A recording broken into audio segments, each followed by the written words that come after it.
ইংল্যান্ডে গিয়েছিলেন ডাক ঢোল পিটিয়ে, বিরাট বহর নিয়ে। সেখানে কোনো মন্ত্রীও তো তার সাথে গিয়ে দেখা করেনি। উনি মেয়রের অফিসে গিয়ে, having the status of prime minister, প্রধান উপদেষ্টা, তিনি একটা মেয়রের অফিসে গিয়ে সেখানে গিয়ে দেখা করে আসছেন। যে কিন্তু উৎসবের কথা বললেন, সেই উৎসবের আমেজ তো আপনাদের ক্ষেত্রেও বলে যে আপনাদের সময়ও ছিল না। হ্যাঁ, আমাদের সময় দেখুন, আমরা কাউকে কিন্তু ব্যান করিনি। আমরা বিএনপি বলুন, জামাত ইসলাম বলুন, ভোটের আগে কাউকে কিন্তু ব্যান করা হয়নি। যে 3টা ভোটের নিয়ে তারা প্রশ্ন তোলে, 18 সালের ভোটে তো বিএনপি অংশগ্রহণই করেছিল। তারা বর্জন করেছিল, তারা প্রতিহত করার ডাক দিয়েছিল। আলী রিজা সাহেব, তিনি তো থাকেন আমেরিকায়, তিনি মার্কিন নাগরিক। তিনি উড়ে এসে বাংলাদেশের সংবিধান সংশোধনের দায়িত্ব নিয়েছিলেন। তিনি বাংলাদেশে কখনো থাকেন নাই, অর্থাৎ গত কয়েক দশক ধরে থাকেন না, আগে ছিলেন।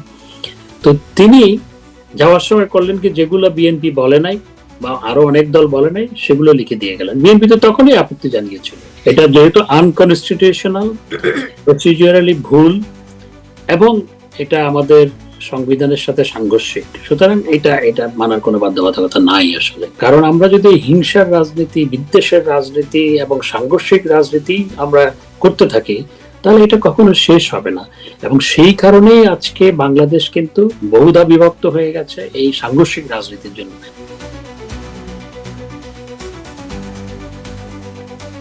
হাসান মাহমুদ, আপনাকে স্বাগত। কেমন আছেন আপনি? ভালো, স্বাস্থ্যগতভাবে ভালো আছি। মানসিকভাবে তো অবশ্যই দলের নেতা কর্মীরা প্রচন্ড বিপদের মধ্যে, আমরা দেশের বাইরে, দেশকে মিস করছি, নেতা কর্মীদের মিস করছি, দেশের জনগণকে মিস করছি। নেতাকর্মীদের সাথে তো আপনার যোগাযোগ নিঃসন্দেহে আছে এবং ভালোভাবেই আছে, এবং আপনার নেতাকর্মী যারা আছেন তাদের সাথে নিয়মিত খোঁজ খবর তো আপনি রাখছেন নিশ্চিতভাবেই। Definitely, every day, every hour in fact. একটি নির্বাচন হয়ে গেল, আপনার আপনার আসলে নির্বাচন কেমন হলো সে প্রশ্ন তো আপনার কাছে প্রথমেই রাখতে চাই, কিন্তু আপনি যদি একটু ইলাবোরেট বলেন নির্বাচনের পূর্বাপর, নির্বাচনের আগের 18 মাস এবং এখন নির্বাচনটাকে নিয়ে আপনি যদি একটু বিস্তারিত বলেন। দেখুন, এই নির্বাচনটা যেটি হয়েছে, এটা একটি এক পেশা নির্বাচন। আওয়ামী লীগের মতো দল, যে দলের নেতৃত্বে দেশের স্বাধীনতা এসেছে, যে দল দেশ স্বাধীনতার পর 6বার দেশ পরিচালনা করেছে, নির্বাচিত হয়েছে, এবং যেই দলের নেতৃত্বে, যেই দলের নেত্রী জননেত্রী শেখ হাসিনার নেতৃত্বে দেশ স্বল্পোন্নত দেশ থেকে মধ্যমায়ের দেশে উন্নীত হয়েছে, খাদ্য ঘাটতির দেশ থেকে খাদ্যের স্বয়ংসম্পূর্ণ দেশে রূপান্তরিত হয়েছে, 41% দারিদ্র্য সীমা থেকে নেমে 18% নেমে এসেছিল, এবং প্রায় 15% অতি দারিদ্রতা থেকে সেটা 5% নামিয়ে আনা হয়েছিল। যে দলের নেতৃত্বে অভূতপূর্ব উন্নয়ন হয়েছে, বাংলাদেশ ইমার্জিং ইকোনমিক টাইগার হিসেবে ইমার্জ করেছিল গ্লোবাল এরিনাতে। যেই দল দেশকে এত কিছু দিয়েছে, দেশটাই যেই দলের নেতৃত্বে স্বাধীনতা এসেছে, যেই দল কন্টিনিউয়াসলি, কনস্ট্যান্টলি বাংলাদেশে কোনো সময় আওয়ামী লীগের জনপ্রিয়তা 35%-এর নিচে যায়নি। আপনি 79-এর ইলেকশন, যখন বঙ্গবন্ধুকে হত্যা করা হয়, আমাদের জাতীয় 4 নেতাকে হত্যা করা হয়, আমাদের সমস্ত ফ্রন্ট র্যাঙ্কিং লিডার যখন এবং জেলা পর্যায়ের নেতারা যখন জেলখানায়, এবং অনেকেই দেশ ছাড়া তখনও ছিল, সেই পরিস্থিতিতে যে জাতীয় সংসদ নির্বাচন হয়েছিল 79-এ, আমরা আসন সংখ্যা কম পেয়েছিলাম, কিন্তু ভোট প্রায় 35% পেয়েছিলাম সেই নির্বাচনও, যখন আমাদের অবস্থা একেবারে সঙ্গীন ছিল, যখন জয় বাংলা বলা অপরাধ ছিল, মুক্তিযুদ্ধ পরিচয় দেওয়া কঠিন হতো। আপনারা তো এখন আবার সেই পরিস্থিতিতেই পড়েছেন। আমরা সেই পরিস্থিতিতেই, এবং সেই পরিস্থিতির চেয়েও ভয়াবহ পরিস্থিতি, 71 সালের পরিস্থিতির মতো প্রকৃতপক্ষে। এবং আমি যেটা বলতে চাচ্ছি যে আওয়ামী লীগের জনপ্রিয়তা কোনো সময়, অর্থাৎ around 40% we have been enjoying all the time, but আজকে যদি আওয়ামী লীগের জনপ্রিয়তা আপনি জিজ্ঞেস করেন, আমার কথা তো বিশ্বাস করার দরকার নেই যে রয়টার্স, সেটা একটা আন্তর্জাতিক গণমাধ্যম, তারা তাদের ওয়েবসাইটে বলেছে বাংলাদেশের এখনো 50% মানুষ আওয়ামী লীগকে সমর্থন করে।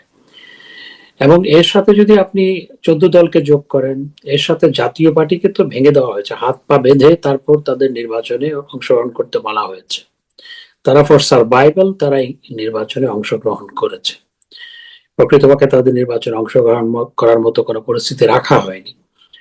তো তাদের সবাই মিলে তো আরো 10%।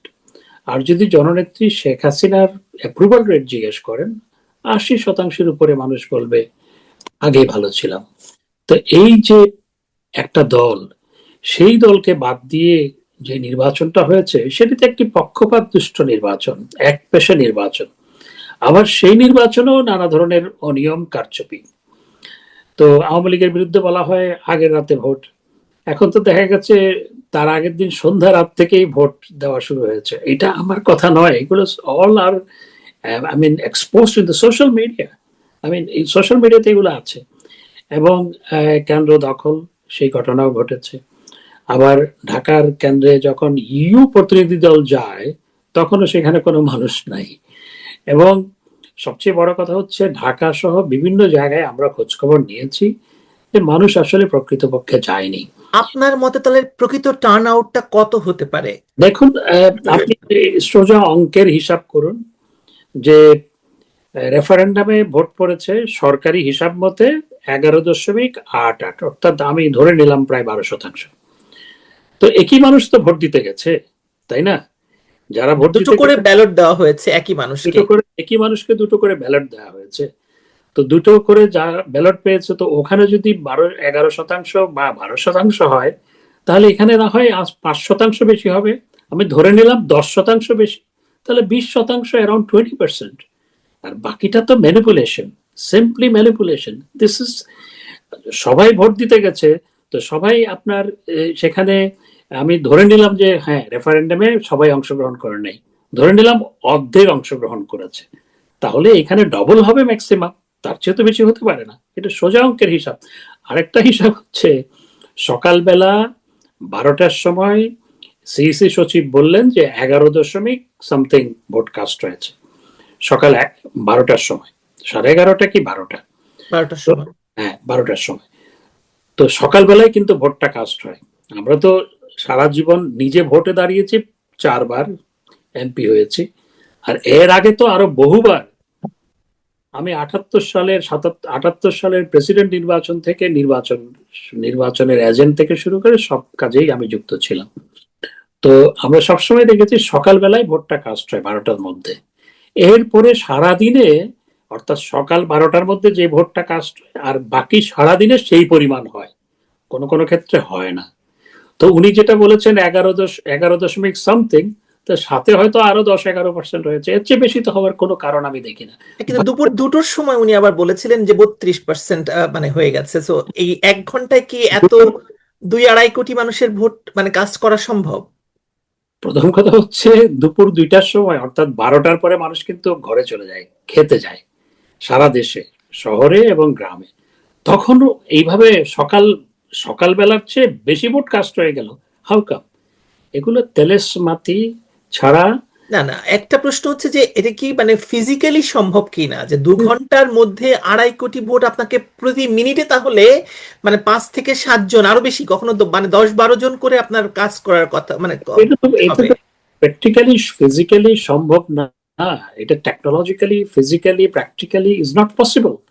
তো প্রতি মিনিটে 10 জন করে ভোট দেওয়া, এটা কি সম্ভব? একটা মানুষের ভোট দিতে কম পক্ষে 1-2 মিনিট লাগে, 2-3 মিনিট লাগে একটা মানুষের ভোট দিতে। উনি ঢুকবে, তারপর ভোট দিবে, তাহলে এটা কিভাবে চেকিং তো অনেকক্ষণ সময় লাগে কারণ এটা তো ম্যানুয়াল চেকিং করে। তারপর আবার যদি কেউ চ্যালেঞ্জ করে তাহলে আরো সময় লাগে। অনেকে বুঝে না কিভাবে ভোট দিতে হয়, সেটি তাকে বুঝিয়ে দিতে হয় অনেক। সুতরাং এগুলো আসলে অ্যারাউন্ড 20%-এর বেশি ভোট কোনোভাবেই কাস্ট হয়নি, বাকিটা পুরোটাই তেলেসমাতি।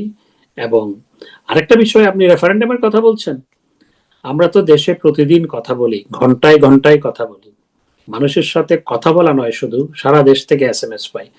80% মানুষ না বাক্সে ভোট দিয়েছে। যারা রেফারেন্ডামে অংশগ্রহণ করেছে 80% মানুষ নাতে ভোট দিয়েছে। আর সেটা হয়ে গেল হ্যাঁ। ডক্টর আরেকটা, মাহমুদ, এই প্রসঙ্গে আরেকটি প্রশ্ন করতেই চাই, সেটা হচ্ছে যে যখন আহ, আপনাদের নেত্রী এবং মানে আওয়ামী লীগের নেত্রী যখন এই কথাটা বললেন যে নো ভোট নো ভোট, এই ক্যাম্পেইনটা শুরু হলো, বাংলাদেশে মানুষ সাড়া দিল।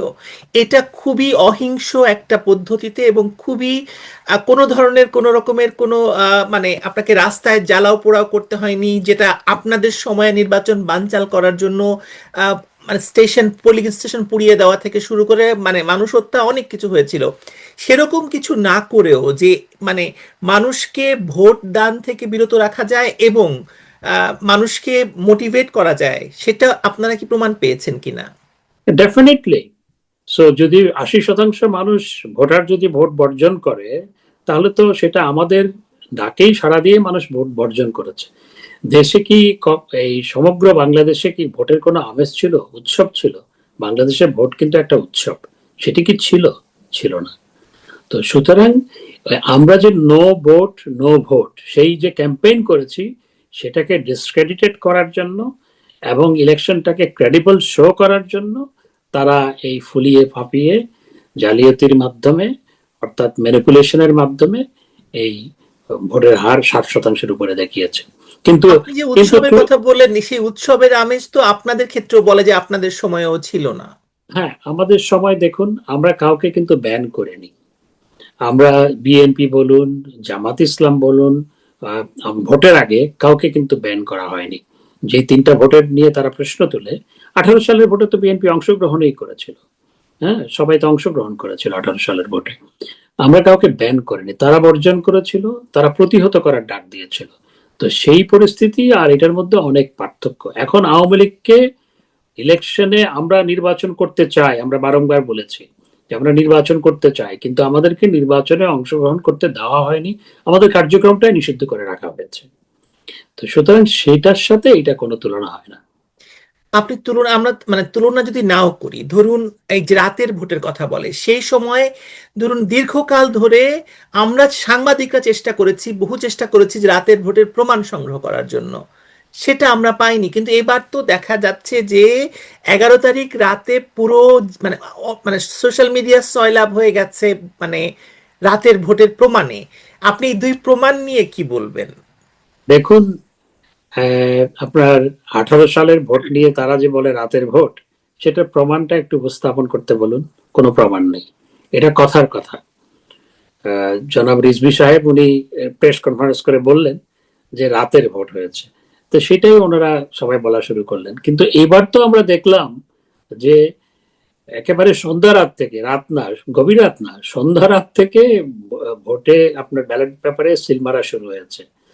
আর হাঁ বাক্সের জন্য রেফারেন্ডামের যে হাঁ, সেগুলো তো আগের রাতে মেরে রাখা হয়েছে। এবং সেখানে আপনার শুধুমাত্র একটা সিগনেচার, আর কারো সিগনেচার নেই, অর্থাৎ জালিয়াতি করার পথটা উন্মুক্ত করে রাখা হয়েছিল আগে থেকেই। আর রেফারেন্ডামে তো কোনো মানে কোনো এটা ব্যালট পেপারের তো একটা মার্ক নাম্বার থাকা উচিত। রেফারেন্ডামে কোনো নাম্বার ছিল না। আমি রেফারেন্ডাম নিয়ে জিজ্ঞেস করতে চাই, আপনার কি মনে হয় এটা কনস্টিটিউশনাল হয়েছে, মানে এটা সাংবিধানিক হয়েছে কিনা? Definitely this is unconstitutional. আমাদের কনস্টিটিউশনে এইভাবে রেফারেন্ডাম করার কোনো বিধান নেই। আনকনস্টিটিউশনাল এই রেফারেন্ডাম করা হয়েছে। আর রেফারেন্ডামের যেই আপনার মানুষকে 6টা প্রশ্নের উত্তর দিতে হবে, তো মানুষ যদি 2টার সাথে এগ্রি করে আর 4টার সাথে ডিসএগ্রি করে, তাহলে কিভাবে দিবে? This is unconstitutional, absolutely unconstitutional, bogus এটা একটা। এবং এটা দেশে দেশে একটা আপনার গন্ডগোল লাগানোর, গন্ডগোল পাকানোর উদ্দেশ্যে এই রেফারেন্ডামটা করা হয়েছে। এবং এই যে জুলাই সনদের কথা বলা হয়, সবার সাথে সলা পরামর্শ করলো 9-10 মাস ধরে। এবং 9-10 মাস ধরে যেই সলা পরামর্শ করা হলো, আলী রিজা সাহেব তিনি তো থাকেন আমেরিকায়, তিনি মার্কিন নাগরিক, তিনি উড়ে এসে বাংলাদেশের সংবিধান সংশোধনের দায়িত্ব নিয়েছিলেন। যিনি বাংলাদেশে কখনো থাকেন নাই, অর্থাৎ গত কয়েক দশক ধরে থাকেন না, আগে ছিলেন। তো তিনি যাওয়ার সময় করলেন কি, যেগুলো বিএনপি বলে নাই বা আরো অনেক দল বলে নাই, সেগুলো লিখে দিয়ে গেলেন। বিএনপি তো তখনই আপত্তি জানিয়েছিল যে আমরা যেগুলো বলি নাই, আমরা যেগুলোতে আপত্তি দিয়েছি, সেগুলোকে ইনক্লুড করা হয়েছে। তো এটা আসলে একটা জালিয়াতি এবং এটা আনকনস্টিটিউশনাল। এটা কোনোভাবেই এই রেফারেন্ডাম। বিএনপি তো ধরুন এই কথাও মানে তারেক রহমান যখন ফিরে যান বাংলাদেশে, ফিরে যাওয়ার পরে তিনি তো বলেছেন যে গণভোট নিয়ে আসলে কোনো কথা বলেননি, শেষ দিকে যখন মানে হ্যাঁ ভোটের কথা বলেছিলেন, কিন্তু দলীয়ভাবে ওনারা যে ইশতেহার দিয়েছেন, ইশতেহারের সঙ্গে গণভোটের যে হ্যাঁ বলার ব্যাপারটা, এটা পুরোপুরি কন্ট্রাডিকশন, মানে কন্ট্রাডিক্ট করে। তো এখন ধরুন তারেক রহমান যদি মানে সরকার গঠন করছেন, আমরা জানি যে আগামীকাল হয়তো শপথও নেবেন, মানে আমরা যখন আপনার এই ইন্টারভিউ যখন মানে প্রচারিত হবে, তখন উনি শপথ হয়তো নিয়েও ফেলতে পারেন। তো এই যে ব্যাপারটা, ওনারা কি মানে বাধ্যবাধকতা আছে কিনা, ওনারা চাইলেই কি এটাকে মানে মানে এড়িয়ে যেতে পারেন কিনা? কারণ ওনার 2/3 ইয়ে আছে, সংবিধান সংশোধনের জন্য 2/3 আপনার মেজরিটি দরকার। ওনার সেটা এখন আছে, উনি চাইলেই তো সেটা মানে করতে পারেন এবং জুলাই সনদকে বাদ দিতে পারেন। উনি চাইলেই পারেন, তাদের 2/3 সংখ্যাগরিষ্ঠতা আছে। আরেকটা হচ্ছে দিস ইজ আনকনস্টিটিউশনাল, এটা যদি সুপ্রিম কোর্টে চ্যালেঞ্জ হয় এটা তো টিকবে না, এবং এটা ওনাদের মানার কোনো বাধ্যবাধকতা আছে বলে আমি মনে করি না। আনকনস্টিটিউশনাল কোনো জিনিস এবং যেটার মধ্যে প্রসিডিউরাল গলত আছে, শুধু নট অনলি আনকনস্টিটিউশনাল, এটা টোটাল প্রসিডিউরাল গলত আছে, সেটা মানার তো কোনো সেই বাধ্যবাধকতা গলতটা কি এটা যে মানে সংসদে আলোচনা না করে তো গণভোটে যাওয়া যায় না? না, যাওয়া আগে যায় তো আপনাকে সংসদে কোনো একটা প্রশ্নকে তুলতে হবে সংসদে, তারপর সংসদ যদি সিদ্ধান্ত নেয় গণভোটে যাবে, তাহলে সেটা হতে পারে। পৃথিবীর সর্বত্রই সেটা মানে হয় যেখানে সংসদীয় গণতন্ত্র আছে, তাই তো? সুতরাং হ্যাঁ, আপনি সঠিক বলেছেন। সুতরাং তাদের এটা মানার কোনো বাধ্যবাধকতা আছে বলে আমি মনে করি না। বেশ কয়েকজন আইনজ্ঞের আমি মতামত শুনলাম সোশ্যাল মিডিয়াতে, তারাও একই মত দিয়েছে। যদি বা আমি আইনজ্ঞ নই, তো আমি তো পার্লামেন্টে ছিলাম, তো সুতরাং এটা মানার কোনো বাধ্যবাধকতা বিএনপির আছে বলে আমি মনে করি না। এটা যেহেতু আনকনস্টিটিউশনাল, প্রসিডিউরালি ভুল, এবং এটা আমাদের সংবিধানের সাথে সাংঘর্ষিক, সুতরাং এটা এটা মানার কোনো বাধ্যবাধকতা নাই আসলে। মুভিং ফরওয়ার্ড, নির্বাচন হয়ে গেছে, মানে সরকার গঠিত হচ্ছে, এবং ধরুন মানে আপনাদের প্রতিপক্ষ, মানে আপনাদের পক্ষ থেকে সবসময় বলা হয়েছে যে বিএনপিকে আপনারা শত্রু মনে করেন না, আপনারা প্রতিপক্ষ মনে করেন, রাজনৈতিক প্রতিপক্ষ।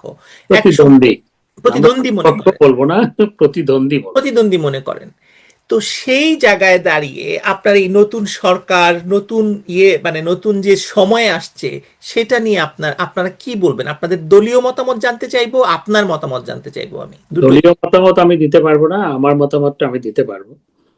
কারণ দলীয় মতামত দিতে হলে দলীয় ফোরামে আলোচনা করতে হবে, সেই জন্য আমি দলীয় মতামতটা দিতে পারবো না। আমার ব্যক্তিগত অভিমত আমি বলতে পারি, সেটি হচ্ছে প্রথমত একটা আনকনস্টিটিউশনাল এবং দখলবাজ সরকার বিদায় নিচ্ছে।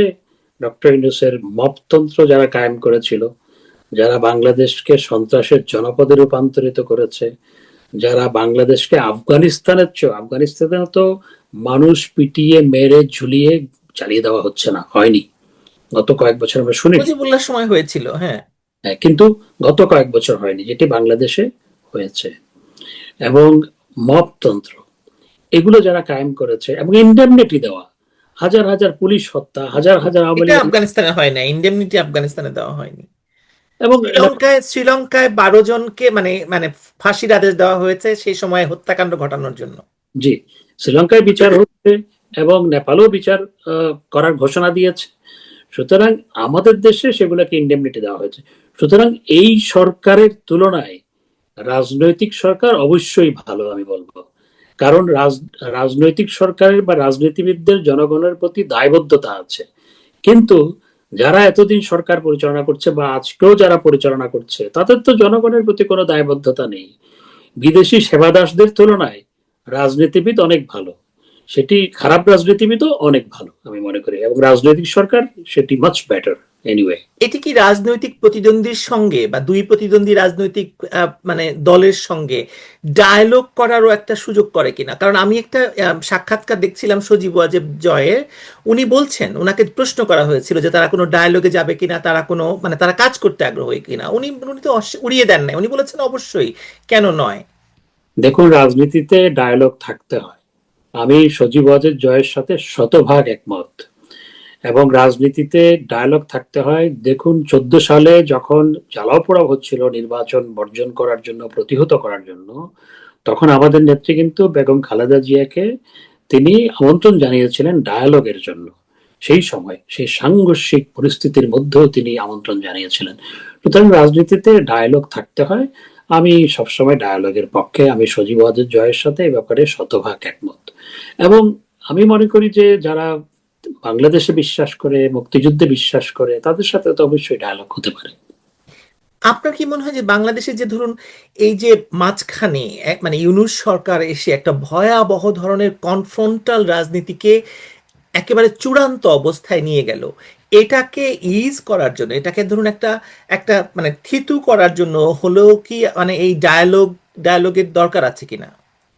অবশ্যই আমি মনে করি যে বাংলাদেশের যে রাজনীতির ক্ষেত্রে বা রাজনৈতিক অঙ্গনে যে বড় সমস্যা, সেটা হচ্ছে confrontational politics and politics of denial and politics of hate. তো আমাদের তো এই জায়গা থেকে বের হয়ে আসতে হবে, এবং সেই জন্য অবশ্যই ডায়ালগ প্রয়োজন। কারণ আমরা যদি হিংসার রাজনীতি, বিদ্বেষের রাজনীতি এবং সাংঘর্ষিক রাজনীতি আমরা করতে থাকি, তাহলে এটা কখনো শেষ হবে না। এবং সেই কারণেই আজকে বাংলাদেশ কিন্তু আপনার দুই ভাগে বিভক্ত, বহুধা বিভক্ত হয়ে গেছে এই সাংঘর্ষিক রাজনীতির জন্য।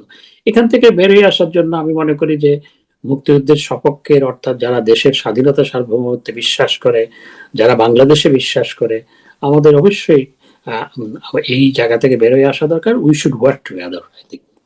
কিন্তু আওয়ামী লীগের অনুপস্থিতিতে এই যে মানে ধরুন মানে চরম ডানপন্থী জঙ্গিবাদী একটা মানে রাজনৈতিক উত্থান বাংলাদেশে হলো, এটাকে আপনারা কি করে ঠেকাবেন? এটা তো তো ঠেকানোর প্রয়োজন আছে। এটা না ঠেকিয়ে মানে বাংলাদেশকে তো আপনি মানে একটা বাংলাদেশের ফেসটা কি ছিল? বাংলাদেশের ফেসটা আন্তর্জাতিক অঙ্গনে আপনাদের সময়েও বিএনপির সময়েও ছিল একটা মডারেট রাষ্ট্র, যেখানে সেকুলারিজম আছে, ধর্মনিরপেক্ষতা আছে এবং সব ধর্মের প্রতি সম্মান বোধ আছে। কিন্তু এখন তো যে যে উল্লম্ফনের ভেতরে আমরা প্রবেশ করলাম, সংসদে বিরোধী দল একটা মানে চরমপন্থী রাজনৈতিক গোষ্ঠীর কবলে চলে গেল এবং তারা আবার ক্ষমতায়ও আসতে পারে, এবং এবারই তারা ক্ষমতায় আসতো এরকম ছড়িয়ে পড়েছিল, সারা বিশ্বময় ছড়িয়ে পড়েছিল, সারা বিশ্বময় এই আলোচনা হয়েছে।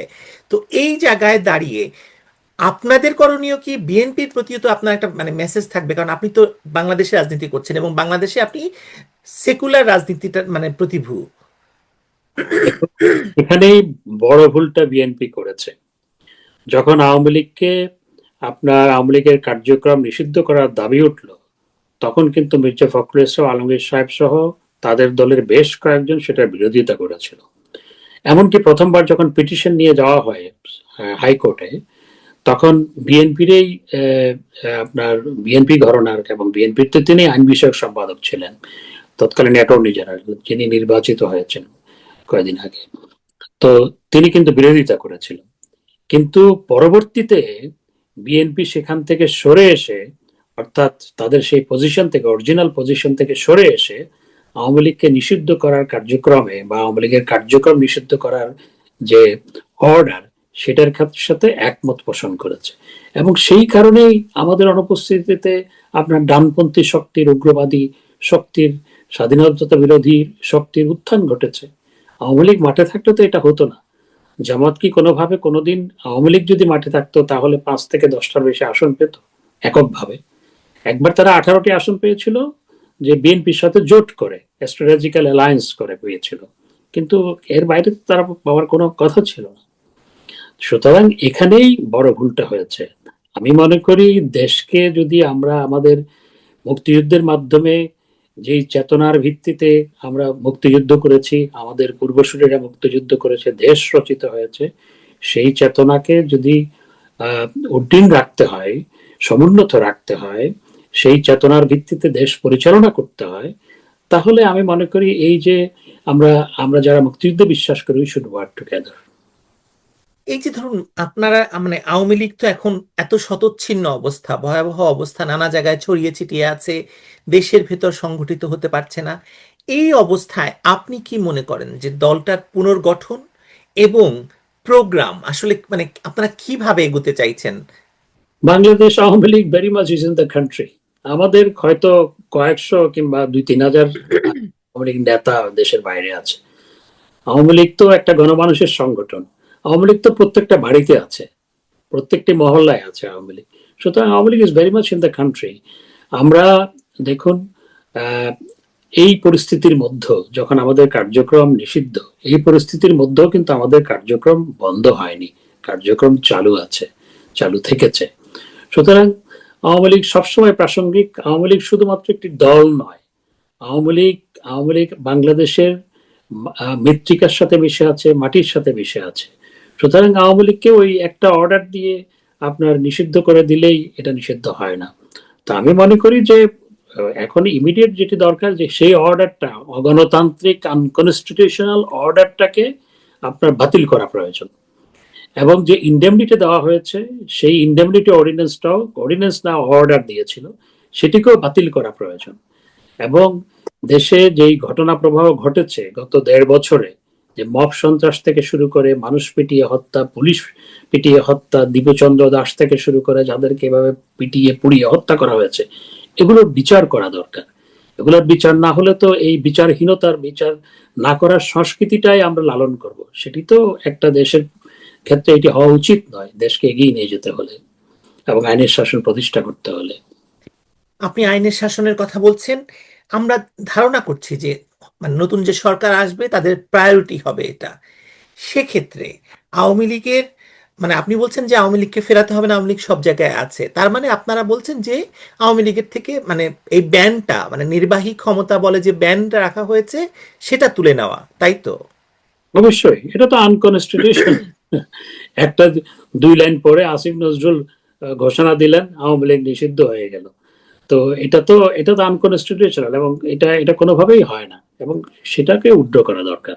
কিন্তু সেক্ষেত্রে তো ধরুন যে সাজা ঘোষণা করা হয়েছে, শেখ হাসিনার বিরুদ্ধে যে সাজা ঘোষণা করা হয়েছে, যে আদালতটা, সেই আদালতটাও তো আনকনস্টিটিউশনাল, আপনি কি? আনকনস্টিটিউশনাল, এটা একটা ক্যাঙ্গারু কোর্ট। সেই আদালতে জননেত্রী শেখ হাসিনা কিংবা আসাদুজ্জামান স্বরাষ্ট্রমন্ত্রী, তার আইনজীবী নিয়োগ করতে দেওয়া হয়নি। সরকার পক্ষ থেকে একটা আইনজীবী দিল, আর সেই আইনজীবী রায়ের পর যেভাবে আপনার পরিতৃপ্তির বাঁকা হাসি দিল, এতেই বোঝা যায় সেই আইনজীবী কি চেয়েছিল। এবং তার তো ডায়ালগ, আপনার বিচারকের সাথে ডায়ালগ এর আগে ফাঁস হয়েছিল। সুতরাং এটা একটি ক্যাঙ্গারু কোর্ট, বিচারের রায় আগে থেকে নির্ধারিত ছিল। সুতরাং এই সমস্ত ক্যাঙ্গারু কোর্টও বাতিল হওয়া দরকার আমি মনে করি। আপনারা কি এই যে মানে আইনগত বিষয়ের যে আপনাদেরকে অবৈধভাবে অবৈধ আদালতের মাধ্যমে এই যে হ্যারাসমেন্টটা করা হচ্ছে, এটা নিয়ে কোনো আন্তর্জাতিক পরিসরে আপনারা মানে এই ব্যাপারটি তুলেছেন কিনা, তুলবেন কিনা, বা কতটুকু অগ্রগতি হয়েছে বিষয়ে? দেখুন, আন্তর্জাতিকভাবে তো আমরা সেগুলো তৎক্ষণাৎ তুলেছি, বা আগে থেকে, বিচারের রায় হওয়ার আগে থেকে আমরা তুলেছি, এবং সমগ্র পৃথিবী থেকে কিন্তু সেই রায়ের বিরোধিতা করা হয়েছে। ইইউ থেকে শুরু করে, ইভেন যে ইউএন হিউম্যান রাইটস কমিশনকে ডক্টর ইউনূস সাহেব খুব ব্যবহার করেছেন, সেই ইউএন হিউম্যান রাইটস কমিশন থেকেও সেটার বিরোধিতা করা হয়েছে। আমাকে গত মাসের ২২ তারিখ ইইউ এক্সটার্নাল অ্যাফেয়ার্স থেকে আমাকে চিঠি লিখে জানানো হয়েছে তারা ইনক্লুসিভ ইলেকশন চায়। হুম, আমাকে চিঠি লিখে, ইলেকশনের আগে কিন্তু, অর্থাৎ ইলেকশনের ২০ দিন আগে, আই গট দ্য লেটার। তারা ইনক্লুসিভ ইলেকশন চায়, এবং তারা নেত্রীর বিরুদ্ধে যে রায় দেওয়া হয়েছে, মৃত্যুদণ্ডের রায়, সেটির বিরোধিতা করে, আমাকে চিঠি দিয়ে জানিয়েছে। এবং আন্তর্জাতিকভাবে সেগুলো আজকে দেখুন, ইউএস কংগ্রেসম্যানরা এটি নিয়ে সোচ্চার হয়েছে, ব্রিটিশ পার্লামেন্টে এগুলো নিয়ে আলোচনা হচ্ছে, বিভিন্ন হিউম্যান রাইটস অর্গানাইজেশন গুলো নেত্রীর বিরুদ্ধে এই রায় দেওয়ার পর তারা সেটার প্রতিবাদ জানিয়েছে। আন্তর্জাতিকভাবে এগুলো আমরা তুলে ধরেছি। আপনি নিশ্চয়ই লক্ষ্য করেছেন যে নির্বাচনের পরপরই ইউরোপিয়ান ইউনিয়নের যে সংবাদ সম্মেলন ছিল, কমনওয়েলথ যে মানে মানে ওদের যে পর্যবেক্ষক দল ছিল, তারা বলেছে অংশগ্রহণমূলক নির্বাচন, তারা এটাকে বলছে না, এবং মানে আওয়ামী লীগকে ফেরানোর কথা বলছে।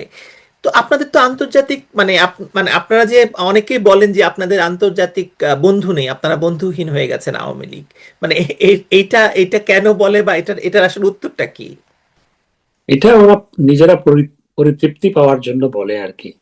ডক্টর মোহাম্মদ ইউনূস সাহেব, আমি ওনাকে, ওনার প্রতি যথাযথ সম্মান রেখে বলতে চাই, কারণ আমার নেত্রীও আমাকে শিক্ষা দিয়েছেন গুরুজনকে সম্মান করার জন্য। আমার পরিবার থেকেও আমি সেই শিক্ষা পেয়েছি। তিনি ৮৫ বছর বয়স্ক মানুষ, তাকে আমি সম্মান রেখেই বলতে চাই, উনি ইউরোপে তো বহু জায়গায় এসেছে, কোনো জায়গায় একটা বায়োলেটারাল মিটিং করতে পেরেছে?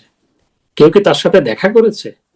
ইংল্যান্ডে গিয়েছিলেন ডাক ঢোল পিটিয়ে, বিরাট বহর নিয়ে, সেখানে কোনো মন্ত্রীও তো তার সাথে গিয়ে দেখা করেনি, উনি গিয়ে একজনের সাথে দেখা করেছিলেন। আর ইটালিতে গিয়েছিলেন, সেখানে তো কেউ যায়নি আপনার ইয়েতে এয়ারপোর্টে। উনি মেয়রের অফিসে গিয়ে having the status of prime minister, প্রধান উপদেষ্টা, তিনি একটা মেয়রের অফিসে গিয়ে সেখানে গিয়ে দেখা করে এসেছেন। ইউরোপের অনেক জায়গায় উনি এসেছিলেন এবং আসতে চেয়েছিলেন, আসতে চেয়েও উনি আসতে পারেন নাই, এবং উনি কোনো জায়গায় বাইলেটারাল মিটিং করতে পারেন না, সব মাল্টিলেটারাল ফোরামে এসছেন। এবং উনি কত 10 মাসে 12 বার, 1 বছরে 14 বার 15 বার বিদেশ সফর করেছেন রাষ্ট্রের টাকায়, এবং সাথে বিরাট বহর টহর নিয়ে এসেছিলেন।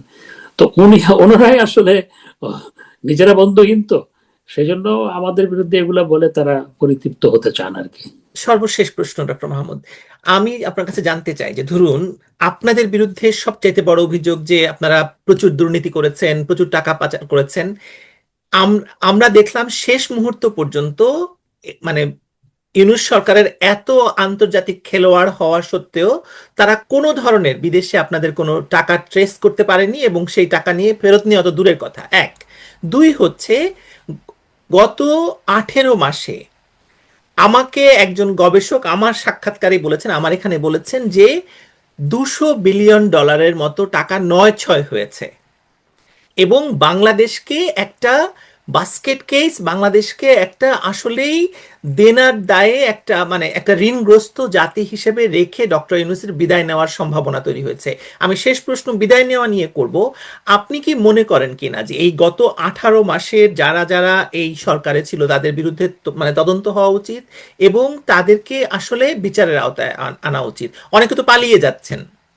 অফকোর্স, যারা এই মপতন্ত্রের নেতৃত্ব দিয়েছে, যারা বাংলাদেশকে সন্ত্রাসের জনপদে রূপান্তরিত করেছে, বিচারহীনতার সংস্কৃতি তৈরি করেছে বাংলাদেশে, এবং যারা আপনার একজন কি বলে 25 বছর না 26 বছর বয়স, তার এপিএস এর অ্যাকাউন্টে 400 কোটি টাকা পাওয়া গেছে। 200 না 18 মাসে? 18 মাস, 18 মাস ছিল না তো সে, না। 1 বছর 14 মাসের মাথায় বিদায় নিয়েছে, তখনই তার এপিএস এর অ্যাকাউন্টে কয়েকশো কোটি টাকা পাওয়া গেছে। তারপর আপনার এই যে ডক্টর মোহাম্মদ ইউনূস সাহেবের কথা বলি, উনি উনি ওনার নামে ইউনিভার্সিটি নিয়েছেন, ওনার নামে আপনার হাসপাতাল নিয়েছেন, হাসপাতাল নিয়েছেন, ওনার নামে উনি বিদেশে লোক পাঠানোর লোক পাঠানোর লাইসেন্স নিয়েছেন, উনি আবার অনলাইন ব্যাংকিং নিয়েছেন। তারপর ওনার আবার সমস্ত আপনার কি বলে ট্যাক্স মওকুফ করেছেন, আগামী 5 বছরও কোনো ট্যাক্স দিতে হবে না সেটাও করেছেন। নির্লজ্জতার তো একটা সীমা থাকা দরকার। এটি তো এটা হাউ কাম, এটা তো আমি আমি আমি নিজে বলতেও তো লজ্জা পাচ্ছি এগুলো, যে একজন প্রধান উপদেষ্টা যিনি নোবেল পুরস্কার পেয়েছেন তিনি এই কাজগুলো করেছেন, যেটি বাস্তবতা, যেটি সত্য। তো সুতরাং আমি মনে করি যারা এই মপতন্ত্রের আপনার কি বলে পরিচালনা করেছেন, মব সন্ত্রাস তো it was sponsored by the government. Because যারা মব সন্ত্রাস করেছে, আপনি ঢাকা রিপোর্টার সিরিজে আপনি তো সাংবাদিক, সাংবাদিকদের প্রতিষ্ঠানে গিয়ে মুক্তিযুদ্ধের পক্ষে আলোচনা সভা, সেই আলোচনা সভায় যখন স্বাধীনতা বিরোধী একটা মব গিয়ে সেখানে আক্রমণ করলো, কোথায় তাদের গ্রেপ্তার না করে যারা আলোচনা সভার আয়োজন করেছিল তাদেরকে গ্রেপ্তার করে নিয়ে গেছে, মাসের পর মাস আপনার জেলখানায় রেখেছে। বিশ্ববিদ্যালয়ের শিক্ষক, সাংবাদিক, এবং লতিফ সিদ্দিকী সাহেবের বয়স 85 বছর, হ্যাঁ, তাদেরকে গ্রেপ্তার করে রাখা হয়। তো এই যে যারা এইগুলোর আপনার আমাদের হাজার হাজার নেতাকর্মী, জেলখানার ভিতরে 200 আমাদের নেতাকর্মী আপনার বিনা চিকিৎসায় মারা গেছে, অর্থাৎ তাদের হত্যা করা হয়েছে। যারা আপনার জেলখানা থেকে, আমাদের সাংবাদিক বন্ধুরা আছেন জেলখানায়, আপনি জানেন তো। কয়েকশো সাংবাদিক, কয়েকজন ক্যান্সারের রোগী, মোজাম্মেল বাবু ক্যান্সারের রোগী, তারপর আরো কয়েকজন আছে রোগী, শ্যামল দত্ত, শাহরিয়ার কবির, শাহরিয়ার কবির, এদের সবাইকে, আর যেইভাবে তারা এই, এরা কেউ কিন্তু রমেশ চন্দ্র সেনের কথা চিন্তা করেন, 86 বছর বয়স, তাকে রশি দিয়ে বেঁধেছে এবং বিনা চিকিৎসায় মারা গেছে। নুরুল মজিদ হুমায়ুন, 76 বছর বয়স, তার মৃত্যুর পরও তার হাতে হাত করা। এই কাজ যারা করেছে তাদের তো অবশ্যই বিচার হওয়া দরকার, আমরা অবশ্যই বিচার দাবি করব। সর্বশেষ দুটো প্রশ্ন। আজকে হচ্ছে ধানমন্ডি 32-এ মানুষ শ্রদ্ধা জানাতে গিয়েছিল, সেখান থেকে দুজনকে আটক করা হয়েছে, একজন ঢাকা বিশ্ববিদ্যালয়ের শিক্ষক। এ বিষয়ে আপনার মন্তব্য জানতে চাইবো। আর শেষ প্রশ্ন হচ্ছে, শোনা যাচ্ছে যে ডক্টর মোহাম্মদ ইউনূস যাচ্ছেন না, তিনি কোনো না কোনোভাবে থেকে যেতে চাইছেন। আপনি ব্যাপার মানে দুটো নিয়ে শেষ মন্তব্যটা করুন। প্রথম কথা হচ্ছে, আজকে যে 32 নম্বরে শ্রদ্ধা জানাতে গেছে সেখান থেকে গ্রেপ্তার, এটা মানে আমি তীব্র ভাষায় এটার প্রতিবাদ জানাই।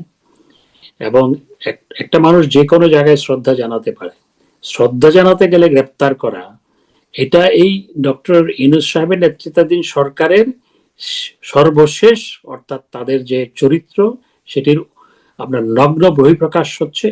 এটি সরকারের পক্ষ থেকে নিশ্চয়ই নির্দেশ দেওয়া হয়েছে, না হয়তো এটি করা হয়নি, এখনো তো তারা ক্ষমতায়। তো সুতরাং এই এবং ডক্টর মোহাম্মদ ইউনূস সাহেব কি করবেন আমি জানি না, সেটি তার ব্যাপার, তিনি দেশে থাকবেন না বিদেশে থাকবেন।